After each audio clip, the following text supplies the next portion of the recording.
I'm Jenn Knopp, and my husband Greg. Hello.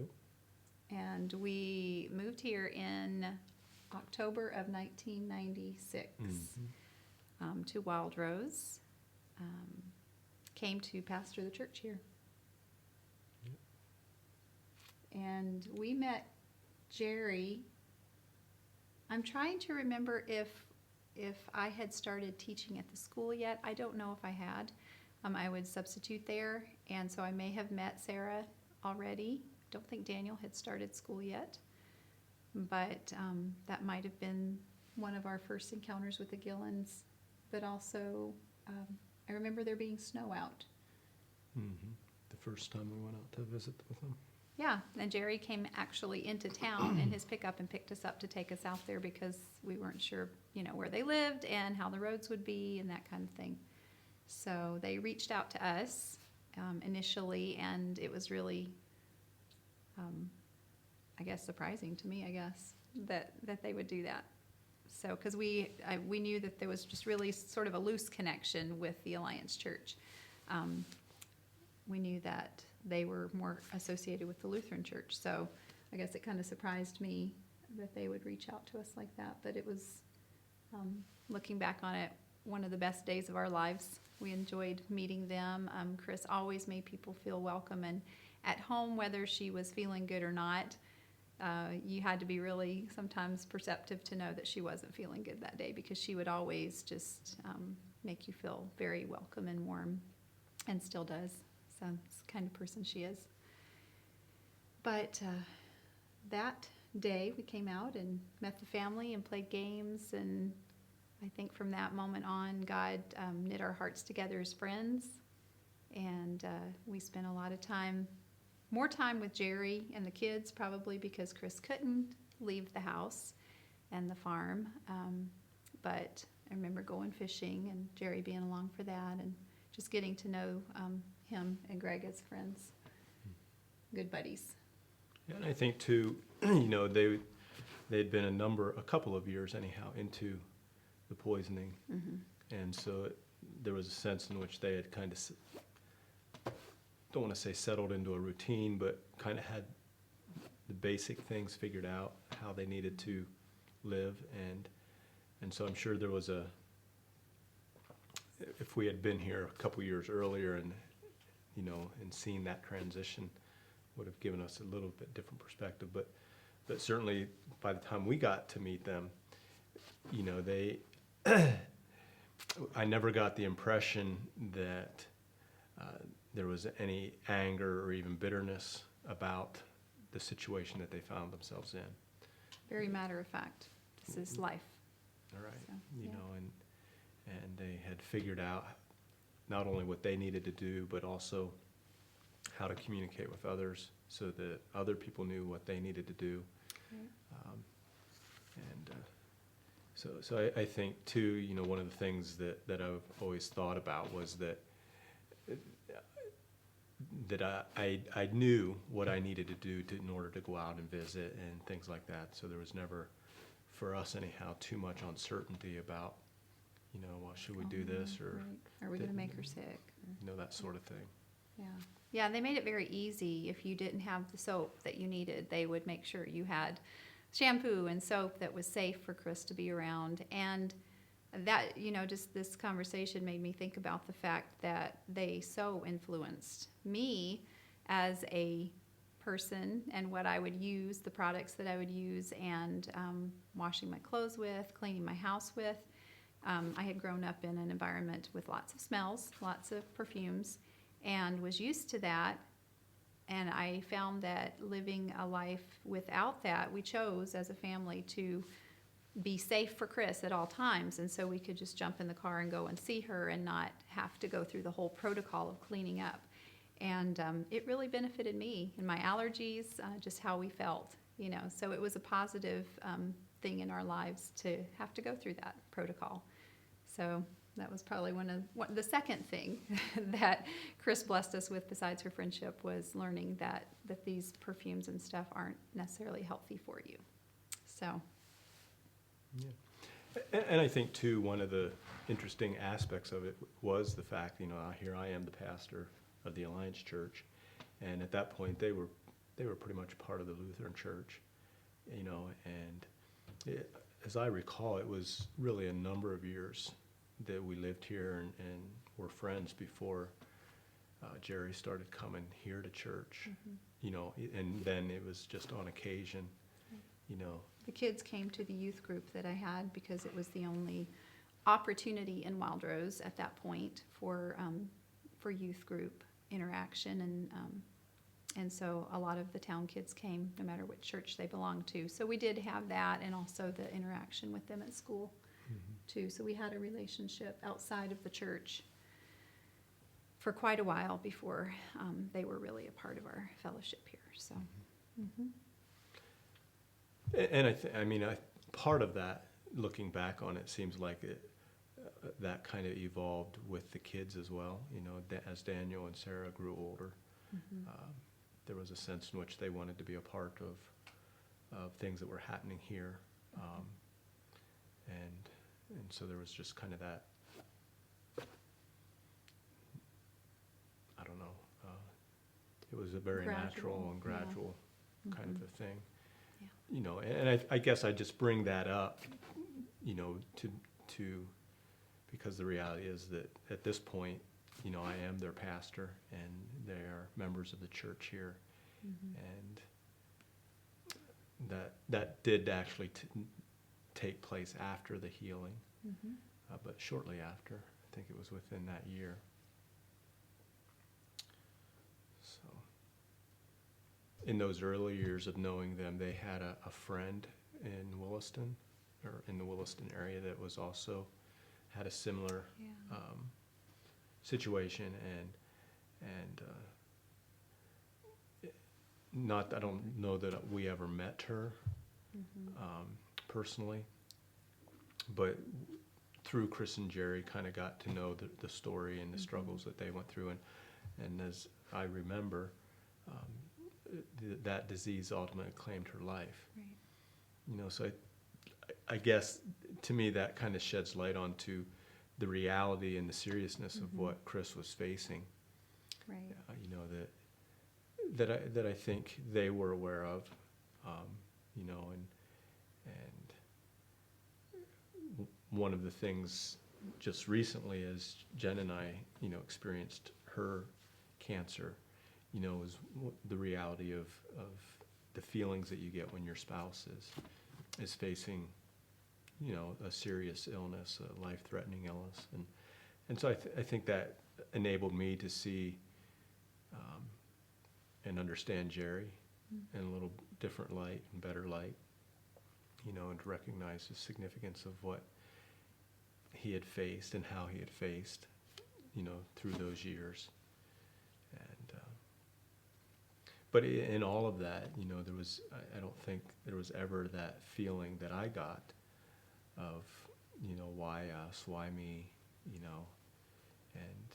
and even, the whole idea of, why hasn't God healed, that sort of thing. And I guess one of the things that I wanted to say kind of in relation to that was I've always had the impression that while they certainly wanted God's healing and Chris wanted to be healed and wanted to be better, there was never an ultimatum. It was always, that's what we want, that's what we desire, but if that's not what God has for us, that's fine too. Always that willingness to take whatever God's desire and will for their lives was. And I see that even now today, as she's facing the cancer. And with both of them, it's that, we believe that God is going to heal. We don't know when that's going to be, but even if it doesn't, that's okay too. We're willing to accept whatever it is that God has for us. And as a pastor, I guess I really like that attitude. I think it's a very biblical attitude. And I think it shows maturity of faith. a deep love and understanding of who God is, as his character, and so that I think that as a pastor, it makes me glad they're a part of our church, and as a friend, it makes me glad that they're my friends. Mm-hmm. That sort of thing. So I almost see Chris as a modern day Job. It's like, his attitude was, the Lord gives, the Lord takes away. Blessed be the name of the Lord. And for Chris, her attitude has always been so positive. And I know that she's always said that's God's gift to her. And she's never claimed any, ownership to that in and of herself, that it's a gift from God. And that influenced me greatly. We were really young when we moved here. I think I was 22. Greg was 27. I was young anyway. And just coming from a family, we never did without. We basically had everything that we needed. And, little things, I'd whine about little things, and really learning maturity through Chris. She taught me never in a overt way, quit whining. I never heard that. But through example, just that God knows what is best, and we can trust him. And his ways are good. He's a good father. He loves us. He wants what is best for us. And seeing that lived out in her life made it easier for me to learn that lesson and to learn to trust God more and to have that good attitude that didn't always come so naturally to me. Countless times, seems like every time we would go to visit Chris and Jerry, and it was a lot back in the days before we had our own kids. Several times a week we were usually out there. And Chris would be on the couch because she didn't have the strength to get up. She would be laying there very, very tired, but she would always make us feel warmly welcomed and invited, and always would ask, are we having supper? Are we staying for supper? We're having pork chops or whatever, and we have enough. Always made us feel at home and welcome, even when she wasn't feeling good. And we got to be a part of that family in that way because we were there a lot. And Sarah and Daniel just took to us like relatives. We enjoyed spending time with them and being their friends too. I remember reading bedtime stories and tucking them in at night sometimes. When Chris wasn't feeling good, I would do that, and they would enjoy that. And we enjoyed that relationship that we had together too. And I think I could see the effects of Chris's poisoning on the kids. Just that a little bit of fear there,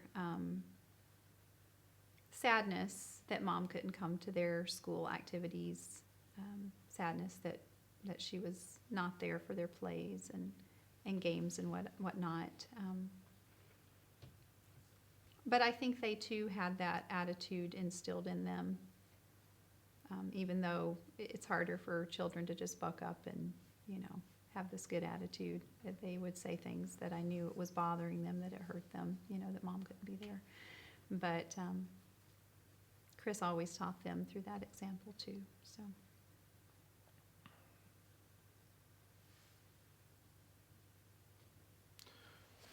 One thing that I have always thought about too is I think it's interesting that people react and respond to situations like what they went through in different ways.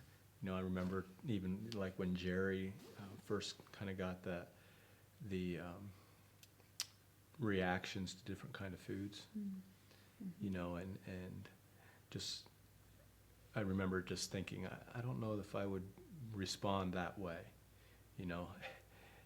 and it just made me realize, that there are many different ways in which we can respond to tragedies, illnesses, those types of things. Mm-hmm. And there's different ways, and there's also good and bad ways, but not everybody responds the same way, and it's just that, we're different. And so I think that, being around Chris and Jerry gave me a different perspective on how one can respond to situations, trials, that sort of thing. Yeah. And, just touching a little bit, I remember when we heard the news that Chris had been healed, we were on our way to Pennsylvania, I believe, for vacation. So we were en route and got a phone call, and that was pretty exciting. But it also meant that it was going to be a couple weeks until we got back and could see with our eyes, what God had done. But so we heard a lot. And so in those initial stages, our perspective was from hearing and not seeing, and so our involvement wasn't what it might have been had we been here. And I guess I think, my personality is I'm not a person who asks a lot of questions, or, if somebody wants to tell me something, I'll listen, and I usually don't go searching for information. But I guess, as I recall the events and the different things that took place, it just made me realize, again, the truth about God is that he never operates the way we think that he's going to, or the way we think that he's supposed to. And not even at times does he respond the way that he has in the past, that history tells us. And so, there's always new things. And I think it's taught me a little bit more to be open, to what God is doing. And just because God doesn't respond to me that way doesn't mean that that's not how God can respond to people. Just because God doesn't speak to me in my dreams doesn't mean that he doesn't, and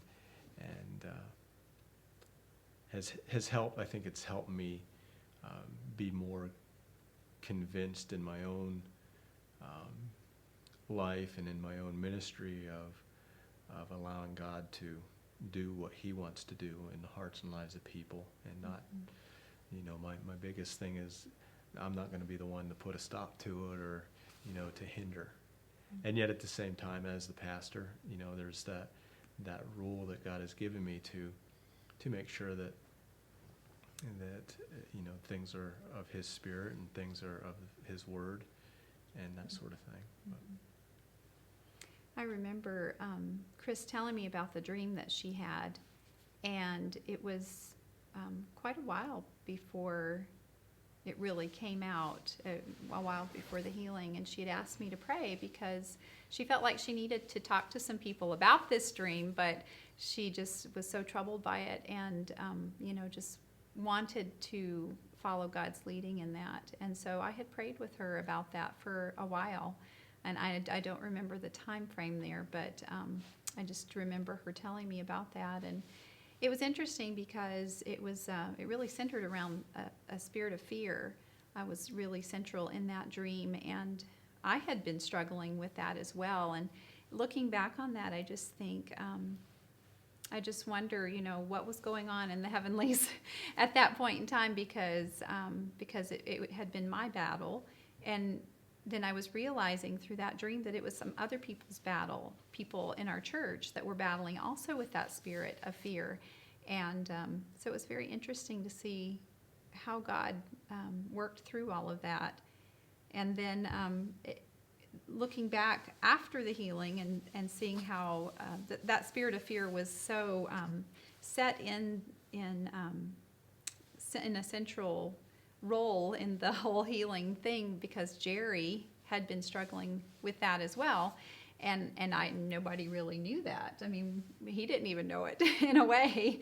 But looking back on that, we really saw a change in Jerry from before that to now. He was kind of an angry person, I guess is a good way to say it. If Chris was sick, If she had gotten exposed to a toxin of some kind and she was down, he was irritable. He was kind of short, and he would just kind of react in those ways to the people around him. And of course, he was a little more guarded with other people, but the people that were the closest to him, he'd kind of snap a lot. And he's just so different now. He's so much more relaxed and so much more trusting and gentle. And so I just think that's so cool, what God did, and nobody really even saw it coming. It was just kind of like, whoa, where did that come from?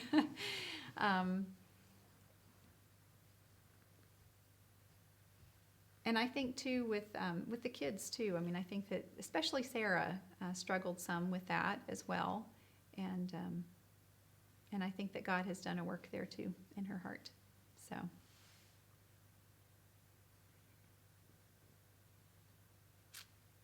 And the difference that we've seen in Chris, I mean, obviously, she's here. She's out and about now. And that was just unbelievable at first, because we never knew her in any other way than at the farm. And then all of a sudden, she's coming to showers and coming to church and going to different things and going places with Jerry. Like, Jerry didn't want to go anywhere without her. I don't think he still does. I think he likes to take her everywhere he goes now because he couldn't for so long. And it's just really special that they have gotten this time together too.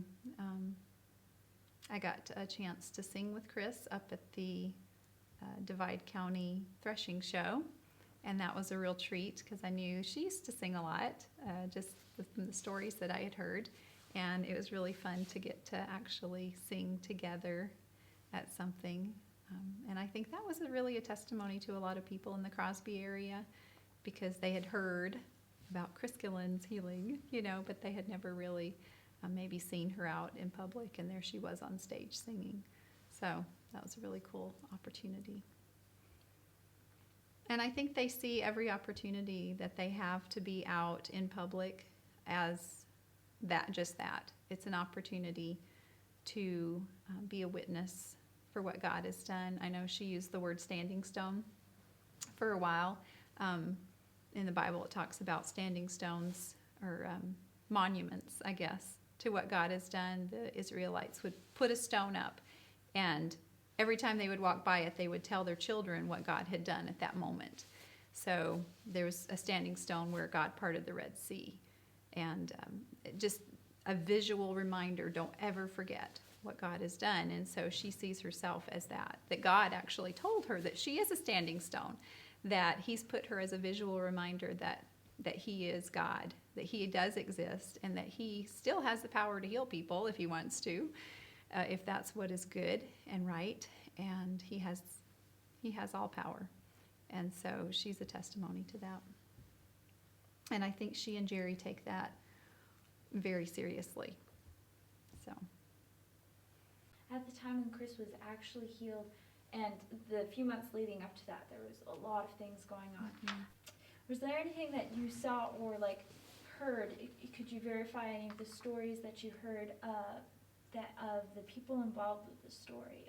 If you had interaction talking with Nina or Alan or the Whites, Sharon or Marcia, or the Petersons, or just anything else. I don't know. Okay.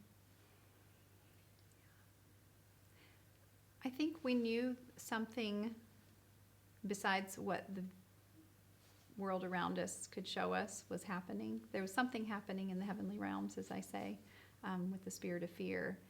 There's just a really big battle going on in my mind. I could see it with my spiritual eyes, with my heart, in Nina's life. Even though I really didn't know Nina that very much. I had met her maybe once or twice. But just talking with Chris, Chris and I visited on the phone a lot, and she would ask specific prayers from me throughout the years, and it still is a very intimate thing that we have that I don't share it with everybody else. You need to pray for such and such. It's just something that we keep between ourselves. And so I was praying for Nina. And I remember thinking, after I heard that she had believed that God is, that, wow, this is so cool. Knowing that it tied in so closely to Chris's healing. And I thought at that time, wow, this is Nina. This is really Nina's story. This is what God did for Nina. He healed Chris for Nina. And then I got to thinking, God did such a work in Jerry's heart. This is Jerry's story. God really, did something cool for Jerry and gave him this freedom that he didn't even know he needed. And it's Jerry's story. and of course, it's Chris's story, because 19 years of being homebound, and now she's free. And then I think God just showed me it's God's story. It's his story. And like Greg preached one time, we're just a blip on page 695, He's orchestrating countless things to work together to serve a purpose that we just really still have no idea about. I mean, we still don't know the full extent of this healing story, because it's God's story and he's way too complicated for us. We will never get it until maybe till we get to heaven. But I think that was cool. And it was Heather's story, and it was Jan's story, and Caleb's story. There are so many other people involved in that God was working in people's hearts and lives. It's just amazing to me. And God was working in our church, bringing people spiritual gifts that, we had nothing to do with ourselves. It's God's gift. I just think working to draw people closer to him and giving us maturity in our faith. And I think that's continuing. The story's not done yet. We're all still in this story.